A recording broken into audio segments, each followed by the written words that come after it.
This story is titled, My Parents Sold My Gaming PC Behind My Back for Sister Shopping Spree, so I moved out and never looked back. Hi everyone! Before we dive in, a quick favor. If you enjoy content like this, please hit the subscribe button. It's free, supports the channel, and makes sure you never miss out on amazing videos. Alright, let's get started. Hey everyone, I don't usually post stuff like this, but I need to vent because I'm still fuming over what went down a few months ago. A bit about me first. I'm 22, and I've been into gaming and PC building for as long as I can remember. It's not just a hobby, it's been my passion since I was a kid. I've spent years saving up from part-time jobs, freelance gigs, and every birthday or holiday gift I could stretch to build what I called my dream rig, a custom $3,600 gaming PC. It wasn't just about gaming either. I used it for freelance graphic design, which helped me earn extra cash and learn some skills for the future. Now, let me introduce you to my family. My parents are the classic we know what's best types, but their definition of best usually revolves around my younger sister, Tiffany. Tiffany is 18 and has always been the golden child. If you've ever met someone who thinks the world revolves around them, that's her. She's all about designer clothes, expensive shoes, and anything trendy. And my parents? They bend over backward to make sure she has everything she wants, even if it means stepping on me to do it. So, I grew up in a house where it was always clear Tiffany came first. If money was tight, it meant I had to give something up. My mom would say things like, "You're older, you can handle disappointment better," or, "You're a boy, you don't need as much." I got used to it and figured, whatever, I'll just work hard for what I want. I didn't resent Tiffany. I just focused on my own goals and stayed out of their way. Fast forward to a few months ago. It was a regular Saturday. I'd been out with my friend Ethan. He's my best buddy and the guy I game with the most. We were talking about the next big gaming tournament we wanted to join and even brainstorming strategies for how we'd dominate.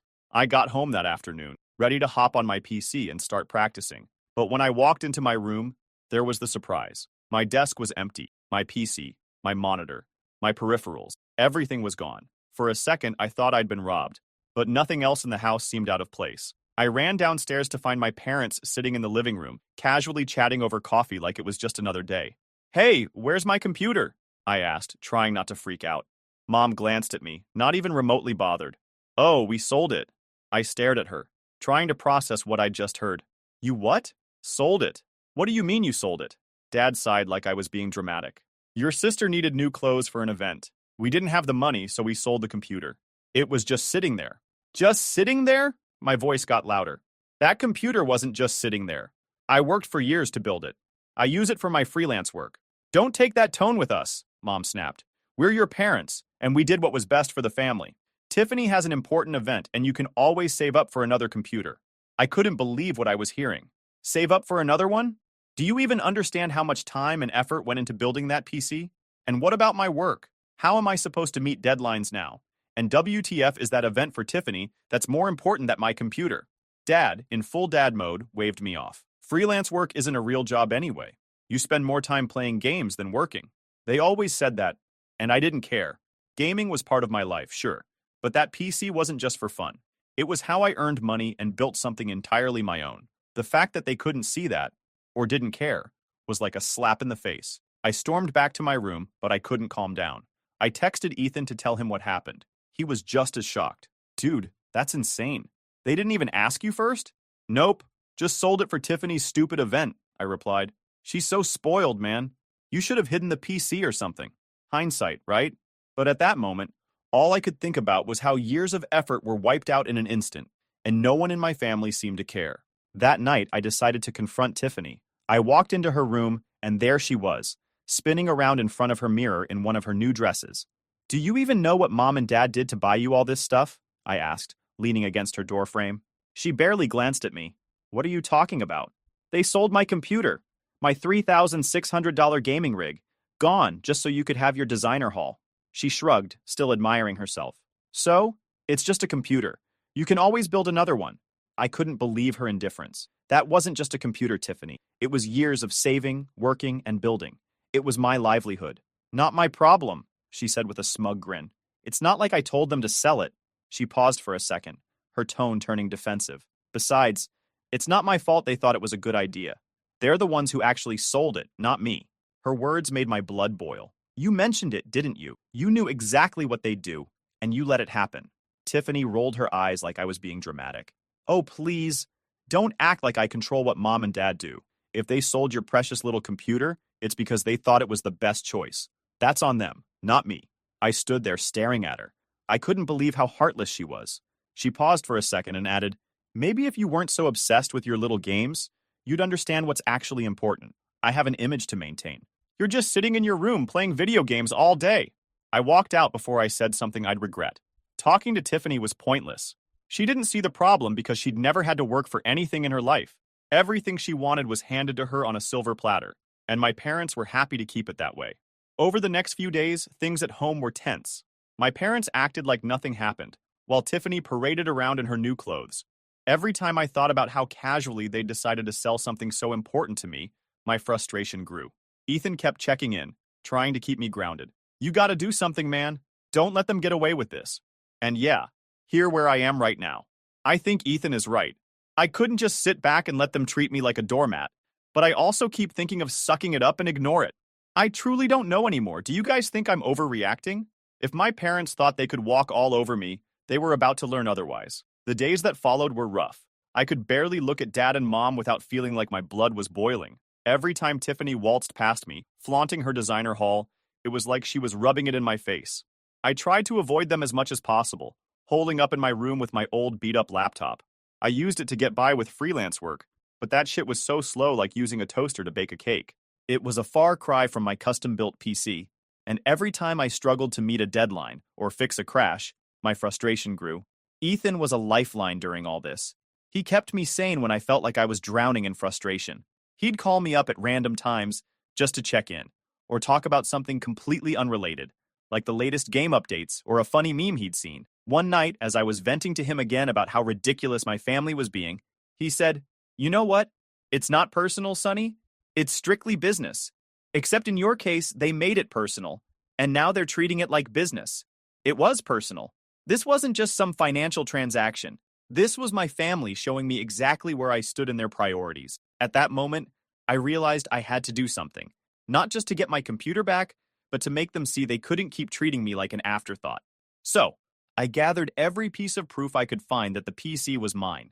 Receipts from the components I'd bought, photos of the build process, and even screenshots of my freelance earnings to show how important it was for my work. I also reached out to the person who had bought the PC. They were sympathetic but firm. No refunds unless I paid them back the $1,200 my parents had sold it for. And here I am right now. I'm actually thinking about letting it go. It seems like too much trouble. And honestly, the thought of confronting my parents again makes me want to smash my head against a wall. Do you guys think I'm overreacting? Should I just suck it up and move on? Update 1. Hey folks, I didn't think things could get messier, but somehow they have. As I told you before, I was torn between choosing to stay silent or confronting my family. But then Ethan reminded me, if you don't stand up for yourself now, they'll just keep doing it. They'll think they can take whatever they want from you whenever it's convenient for them. He was right. This wasn't just about the PC anymore. It was about respect. So I confronted them at dinner. I figured it was the best time to get them all in one place. I sat down at the table, staring at my parents while Tiffany scrolled through her phone, completely oblivious. Mom was mid-sentence about some neighborhood gossip when I cut her off. I want my money back, I said, placing a folder of documents on the table. Dad raised an eyebrow. What money? The $1,200 you got from selling my PC, I said firmly. I built that computer with my own money. Legally, it belongs to me. You had no right to sell it. Mom let out an exaggerated sigh, like I was a toddler throwing a tantrum. We've already been over this. Your sister needed help, and we made a decision as a family. No, you made a decision for the family without asking me, I shot back. That's theft, plain and simple. Dad leaned back in his chair, his face darkening. Watch your tone, boy. We're your parents. Everything in this house belongs to us. You live under our roof, so technically, that computer was ours. That's not how it works, I said, keeping my voice steady even though I wanted to scream. I pulled out a receipt and held it up. This says I paid for the parts with my own money. This is proof that it was mine. And this, I handed them the buyer's copy of the transaction, proves you sold it for $1,200. You owe me. Mom gasped like I just told her I was disowning them. How dare you accuse us of stealing? We did this for Tiffany. She's your sister. Family is about sacrifice. Yeah, it seems like I'm the only one making sacrifices, I snapped. Tiffany gets everything handed to her, and I'm expected to just roll with it? Not anymore. Either you pay me back, or I'll take legal action.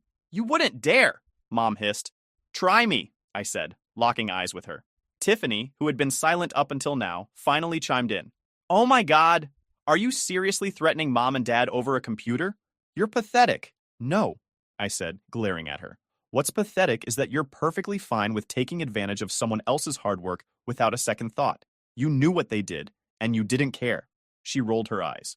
It's not my fault they decided to sell it. I didn't make them do anything. I shot back. You mentioned it to them. You knew exactly what you were doing, Tiffany. She gave me an attitude. I only mentioned your computer, because you're always complaining about how busy you are with work. I thought you'd appreciate the break. Her voice was calm, like she was the victim here. Appreciate the break? I said, my voice rising. Do you even hear yourself? That computer was my livelihood. Tiffany smirked, unfazed.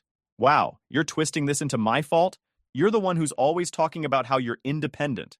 I figured you wouldn't mind helping out the family for once. Isn't that what being independent is all about?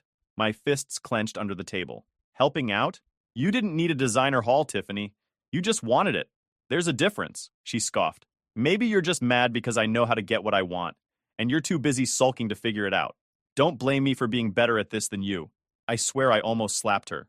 But my dad slammed his hand on the table, making everyone jump. Enough! We'll pay you back, but don't expect anything else from us. You're on your own from now on. I laughed bitterly. I've been on my own for years. The difference now is I'm done letting you take advantage of me. The next day, they handed me $1,200 in cash, their faces tight with anger. I took the money without a word. It wasn't a victory, but it was a step forward. I contacted the buyer again, and they agreed to sell the PC back to me for the same price. Picking it up felt like getting a piece of my identity back, but as much as I loved having my rig again, I now know things won't go back to the way they were. My parents and Tiffany aren't going to change, and I can't keep living under a roof where I was treated like a second-class citizen. It's time to figure out my next move. I honestly thinking of moving out. Is it a good idea, or am I putting myself in more trouble? Update 2. Hey again. So after my last update, I started brainstorming ways to get out. I knew moving out wasn't going to be easy. I didn't have a huge savings cushion, and rent wasn't cheap. But I had my freelance work, and I was determined to make it work. I called Ethan. He had been my sounding board through this whole mess, and I knew he'd have ideas. Dude, you need to get out of there, Ethan said as soon as I told him my plan. You can crash at my place for a bit if you need to. Thanks, man, but I think I need my own space. I've been living under their thumb for too long. I just need to figure out how to swing it financially. Ethan was silent for a moment, then said, What if you doubled down on your freelance stuff?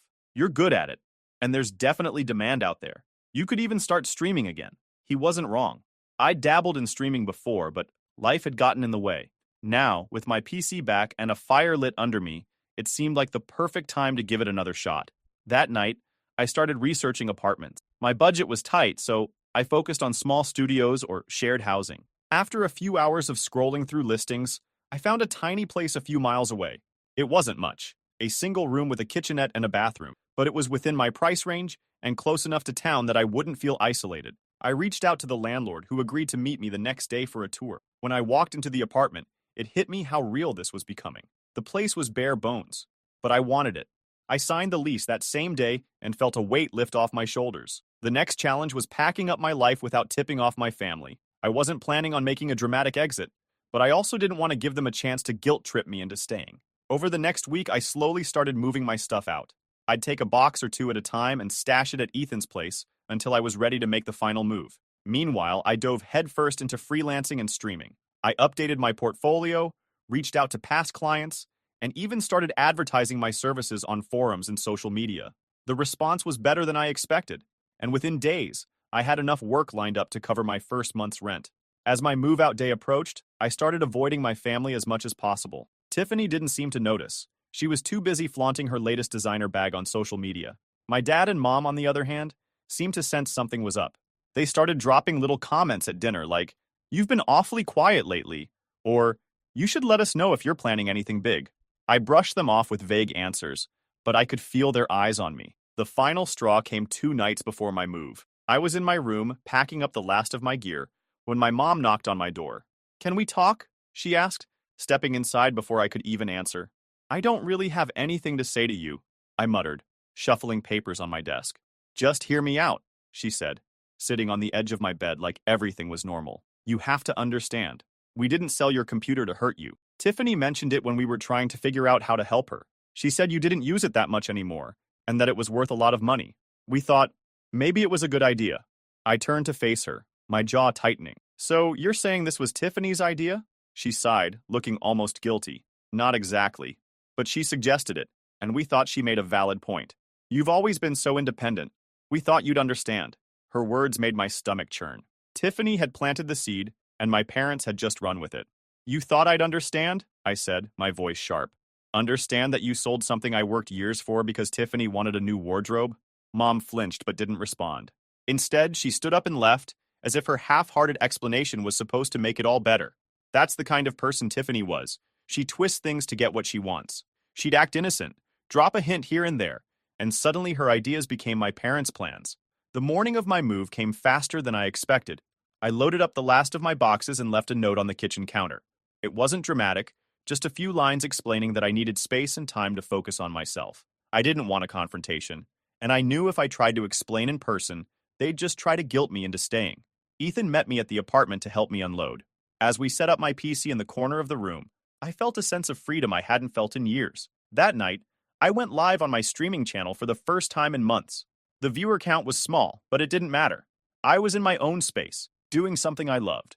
This is how things unfolded lately. I have a bit weird feeling, but I'm trying to pass through it. Anyway, if anything pops out, I'll post an update.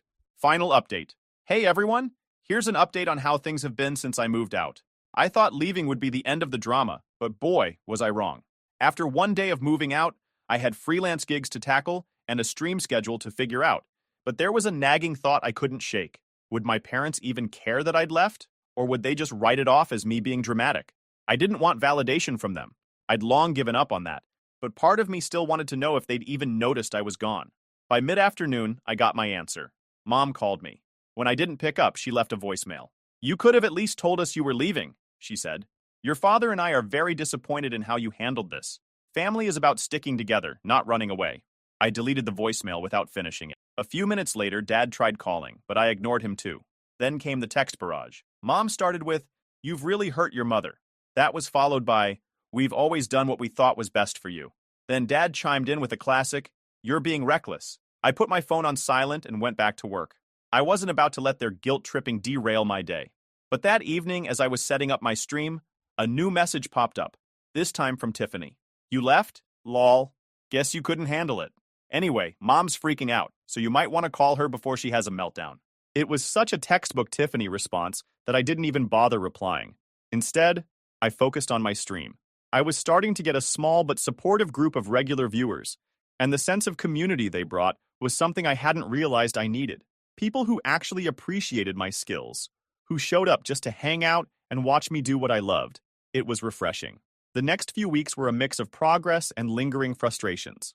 On one hand, my freelance gigs were picking up, and my streaming audience was slowly growing. On the other hand, my parents wouldn't stop trying to reel me back in. The texts kept coming, alternating between guilt trips and outright anger. "You're turning your back on your family," Mom wrote one day. "Tiffany's upset too. Don't you care about how your actions affect us?" Tiffany upset? That was rich. She'd barely acknowledged me when I lived there, unless she needed something, and now I was supposed to believe she cared. I ignored the texts, but they left a bitter taste in my mouth. One evening, Ethan came over to hang out and he brought it up. "So, have your parents calmed down yet?" I said. "Nope. They're still texting me like I owe them an explanation. Classic guilt play. You think they'll ever let it go?" "Probably not," I admitted. "But I'm not going back. I can't. Living there. It wasn't healthy. They don't respect me, and they never will." Ethan gave me a knowing look. "Yeah, but have you told them that?" I paused, realizing he had a point. I'd been ignoring them, but I hadn't actually confronted the root of the problem. Part of me didn't want to because I knew it wouldn't change anything, but maybe for my own peace of mind, I needed to say my piece. The next day, I sat down with my phone and started typing. It took me a while to find the right words, but eventually I sent a message to my parents. It went like this: "I've made my decision, and I'm not coming back. This isn't about being selfish. It's about doing what's best for me. I've spent years feeling like my needs didn't matter, and I can't keep living like that. I hope you'll respect my choice, but if not, I'll still be moving forward without you." I hit send and immediately felt a weight lift off my shoulders. I wasn't expecting a positive response, and I didn't get one. Mom replied with a long, rambling message about how I was being ungrateful, and how Tiffany's happiness had always been their priority because she needed more support. Dad followed up with a blunt, "You'll regret this someday." But instead of feeling hurt or angry, I felt free. At least, I didn't feel the need to argue or explain myself further.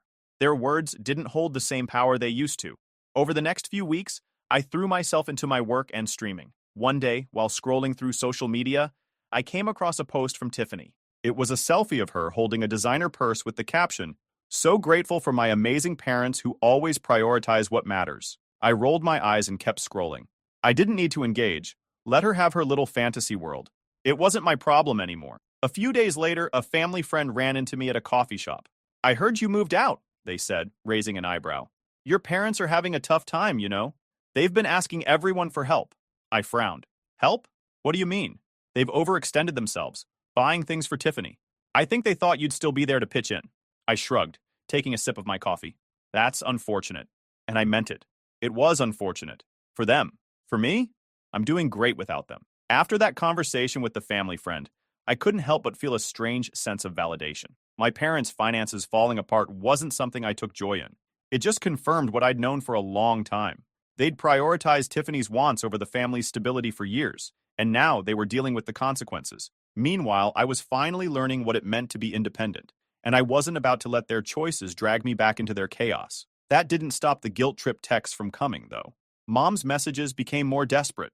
"We're struggling here, and you've left us to deal with everything on our own." Then there was Dad's favorite line. "If you were a good son, you'd help your family in their time of need." A good son? That was rich coming from someone who couldn't even acknowledge my hard work, let alone respect it. Tiffany stayed silent, though. She didn't reach out, and honestly, I didn't expect her to. She probably figured she'd let our parents do the heavy lifting and wait for me to cave. One day, Ethan came over again. He had a grin like he had something big to tell me. "Guess who I ran into at the store today?" he said as we sat down. "Who?" I asked, already knowing it was probably someone connected to my family. "Your mom," Ethan said, chuckling. "She cornered me by the frozen pizzas and went on this whole rant about how you've abandoned them. She even said you're being influenced by bad company, which I'm assuming is me." I rolled my eyes. "Of course she did. What did you say?" "I told her you're doing great, and maybe if they respected you more, you wouldn't have had to leave," Ethan said, smirking. She didn't take it well. I laughed, but inside it stung a little. Not because of what Mom said. At this point, I was used to her dramatics, but because it was another reminder of how little they understood me. They weren't upset because they missed me. They were upset because they'd lost control. A few days later, Mom sent another text. This one different from the others. "Your sister's birthday is coming up. We'd like you to come home for dinner." It would mean a lot to her. I stared at the message for a long time. Part of me wanted to believe this was their way of extending an olive branch, but I knew better. It wasn't about reconciliation. It was about appearances. They wanted to play happy family for a night, and I was supposed to pretend everything was fine. I showed Ethan the text, and he shook his head. "Don't do it, man. They're just going to pull you back into their drama." "I know," I said, sighing. "But if I don't go, it's just going to give them more ammo to say I'm the bad guy." "Who cares what they say?" Ethan shot back. "You're not living your life for them anymore. You don't owe them anything." He was right, of course. Deep down, I knew that. But saying no to my family, even after everything, was harder than I wanted to admit. So I did something I hadn't done since I moved out. I called Mom. When she picked up, her voice was dripping with fake warmth. "Oh, honey, it's so good to hear from you." "Hey, Mom," I said, keeping my tone neutral. "I got your text about Tiffany's birthday." "Yes, we're having a nice dinner, just the family," she said quickly. "Tiffany would love for you to be there." "I don't think I can make it," I said firmly. "I'm really busy with work right now, and honestly, I don't think it would be a good idea."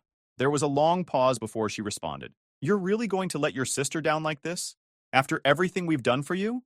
And there it was, the guilt card, right on schedule. "Mom, this isn't about Tiffany. It's about the fact that every time I try to have a relationship with you guys, it feels like I'm the only one putting in any effort. I'm not coming to dinner because I'm done pretending everything's fine when it's not." She didn't take it well, to say the least. "Fine," she said. "If you want to throw your family away, that's your choice. But don't come crying to us when you realize what you've lost." That was the last straw. "Mom, I've spent my entire life trying to earn your approval, and it's never been enough. So no, I'm not throwing anything away. I'm just finally putting myself first. Goodbye." I hung up before she could respond, my hands shaking. It felt like cutting a rope that had been holding me back for years. I wasn't sure what would come next, but I knew I couldn't keep living in their shadow. After that call, I blocked mom and dad's numbers. It wasn't an easy decision, but I knew it was necessary. The constant texts and calls weren't helping anyone, and I needed space to focus on my own life. Tiffany didn't even bother reaching out, which honestly made things easier. With the family drama out of the picture, I was able to throw myself fully into my work and stream. One night, while I was streaming, someone in the chat asked, "What made you start streaming?" For a moment, I hesitated. I hadn't talked about my family situation publicly. It felt too personal, but then I realized it didn't matter. I started streaming because it's something I'm passionate about, I said, but also because I wanted to prove to myself that I could build something on my own, without anyone holding me back. The chat lit up with messages like, "Respect," and "You're an inspiration, dude." It felt good to know people appreciated what I was doing, not just for the gameplay, but for the story behind it. As the weeks turned into months, I noticed that I wasn't angry anymore. I still didn't want a relationship with my parents or Tiffany, but I didn't feel the need to dwell on it. Cutting ties had given me the peace I needed to move forward, and for the first time, I felt truly free. One day, Ethan and I were hanging out, and he asked, "So, do you think they'll ever apologize?" I shrugged. "Probably not, but honestly, I don't need them to. I'm finally living my life on my own terms, and that's enough for me." And it was. Now I'm building a life where my hard work is valued and my passions are celebrated, not dismissed. To anyone reading this and dealing with something similar, you don't have to stay where you're not respected. You deserve better. And walking away isn't giving up. It's choosing yourself. Thank you guys for all your support and comments. It really meant a lot to me.